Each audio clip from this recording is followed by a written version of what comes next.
A lot of talk in the media about Russell Westbrook's play this series. Is he playing the right way? Is he selfish? I decided to take an in-depth look. Make sure you follow on Twitter at ScoutWithBryan. The main reason I had this idea, I saw this tweet in particular. I saw Westbrook is trying to beat Dame. Dame's trying to beat OKC. And if you let Twitter ratios be your determiner of accuracy, then you'd probably like this one a lot. But as you may know, I'm not a huge fan of Twitter ratios. I like diving a little bit deeper, which is what I did. I'm going to dive into the game film. I'm going to go basically in order of the game because I'm a big believer in watching in the flow of the game, understanding what happens as the game goes on. Like I said, I'll post a couple extra plays on Twitter to try to keep this at a reasonable time. But let's take a look just at Russ's overall impact to the game, how he played in game four, what he did. So first and foremost, Russ, of course, is known as a really good rebounder. I've even been one of the people in the past that have accused him of just stealing rebounds from bigs. I know sometimes at the free throw line he'll tell bigs to just box out and he goes to get the rebound. But take a look at the rebounds he had in this game in particular. A lot of them were like this, ones that were way out of his area, where he had to go really get in the fray. There, he doesn't even get the rebound, obviously. But I see a guy who's a competitor. I see a guy who's willing to sacrifice himself to get in there, to get loose balls. And then to start the game off, Damian Lillard's playing far off him, so he got in a rhythm. The same rhythm he had in game three. He was really good shooting the ball to start this game. On top of it, he was in a really good stance on Lillard defensively in the first half. Made everything really tough for him. You see how good and low he is in his stance. Made Lillard really have to work, and Lillard really took a long time to get going in this game. Instead, passing to guys like Canner. Got hot really in the second half. First half, he was almost a non-factor, at least when Westbrook was on him. See here, the snap lefty pass to the corner. If anybody blew the game, Russ is never going to throw his teammates under the bus, but his teammates had a ton of wide open looks. Ferguson didn't shoot the ball well at all from three. Grant shot it okay, but missed a lot of wide open ones. When you consider again, Al-Farouq Aminu had huge threes to end the half in the corner and made really contested shots. It's such a make-miss game. We see again, Oak City's up three early in the game. Dame's still far off Russ. Russ is in his rhythm.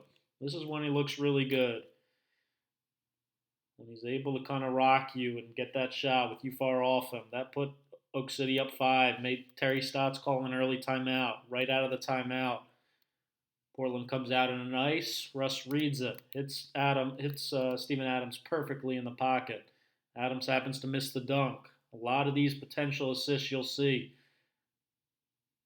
Shots that should have gone in for other people should have been assists for Russ. He finished with 7.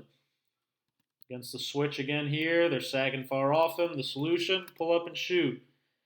This will look like a bad shot in the second half when it doesn't go in, but just think about how much, again, we judge shots by just whether they go in or not.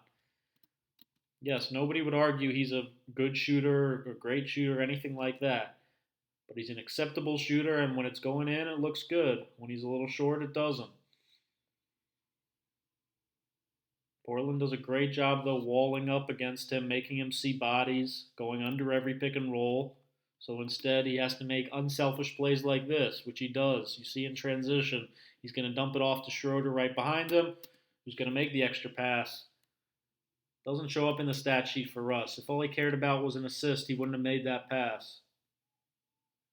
Here he does get an assist by making a nice little penetration off the side pick and roll to hit Raymond Felton for an open spot up 3.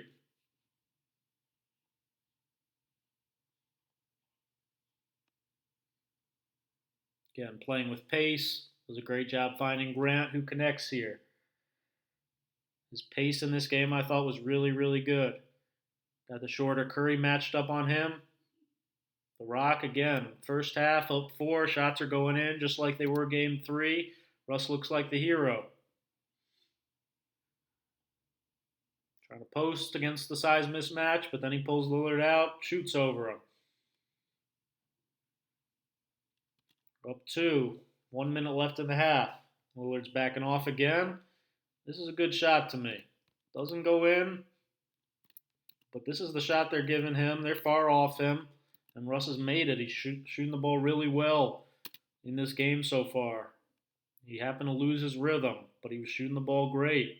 Start the third quarter. Does he down 7? Is he coming out just gunning for his? No. He's reading the game in transition, reading how Portland's back, making the pass that leads to the assist to get Ferguson a corner three.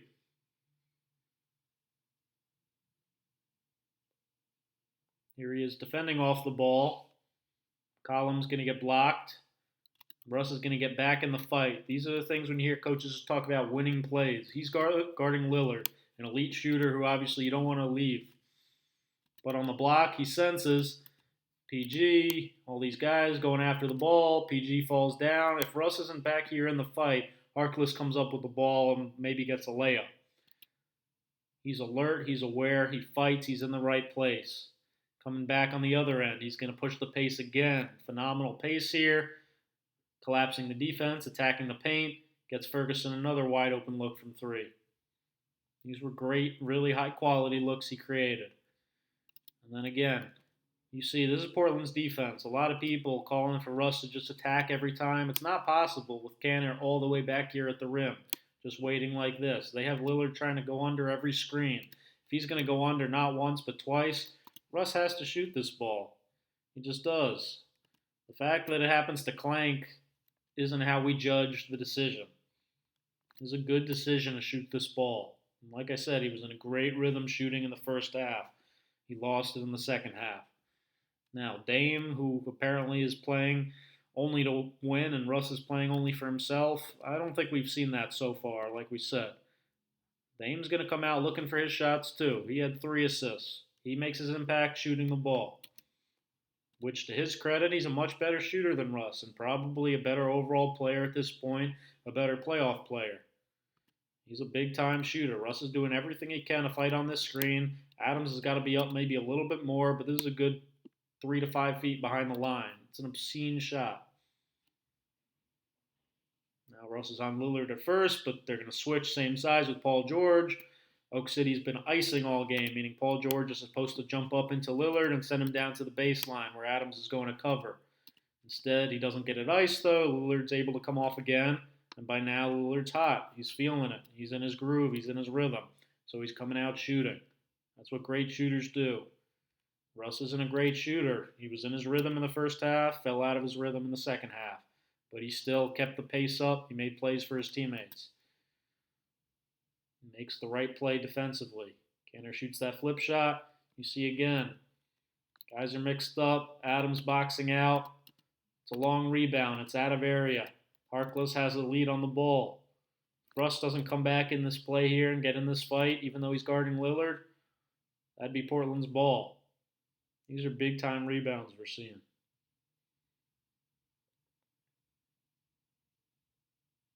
Again, Grant had to match up against Canner. Big size mismatch. He's doing everything he can to box him out, but that requires, even though Russ is guarding Lillard, him to be aware, him to come back into the play, him to go get it. These are things, motor, competitiveness, winning plays. And then I put this in just to show, again, how many tough contested twos did Russ take? Lillard, McCollum, all these guys are going to take them too. Yeah, they're better at making them. They're better shooters. How much of that is nature versus nurture is up to you. But Lillard's gunning for his own just like Russ. But really, they're both just making winning plays, trying to win the basketball game. They're the same in that regard. Here you see the solution opens up is the pocket pass. The pick and roll finds Grant, and Grant lets him down. Doesn't finish. Rush tries to keep it up at the rim. Good offensive rebound. They don't finish the play. It's Grant again on the roll. Ends up getting him a dunk. Misses the dunk. Again, Russ will never throw his teammates under the bus. Never say anything wrong with them post-game.